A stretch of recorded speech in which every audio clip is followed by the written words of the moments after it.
హిందువులకు సంబంధించి జరుగుతూ ఉన్నప్పుడు ఖచ్చితంగా ఒకప్పుడు చంద్రబాబు నాయుడు కూడా బీసీలకు రక్షణ కల్పిస్తాము అని చెప్పారు, ప్రత్యేక చట్టాన్ని తీసుకొని వస్తాము అని చెప్పారు, కానీ ఏమీ చెయ్యలేదు అని వీళ్ళు పోరాడుతూ ఉన్న పరిస్థితి అయితే కనిపిస్తుంది.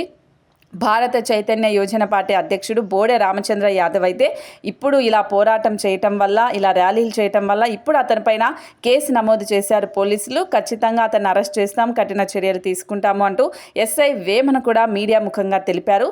ఇది నిజంగానే ఒకందుకు హిందూ మతాలని అలాగే హిందూ సాంప్రదాయాలని మనమే సపోర్ట్ చేసుకోవాల్సింది పోయి ఇలా కులాలను అడ్డుపెట్టి మీరు యాదవులు మీరు చేయకూడదు, మేము కమ్మ వాళ్ళము మేము మాత్రమే చేయాలి అంటూ చెప్పడం ఎంతవరకు కరెక్ట్ అంటూ కూడా చాలామంది డిమాండ్ చేస్తున్నారు. మరి ఈ వీడియో చూసిన తర్వాత భారత చైతన్య యోజన పార్టీ అధ్యక్షుడి మీద బోడే రామచంద్ర యాదవ్ మీద కేసు నమోదు చేయడం ఎంతవరకు కరెక్ట్ అంటారు? మీ అభిప్రాయాన్ని కూడా తప్పకుండా కామెంట్ రూపంలో తెలియచేయండి.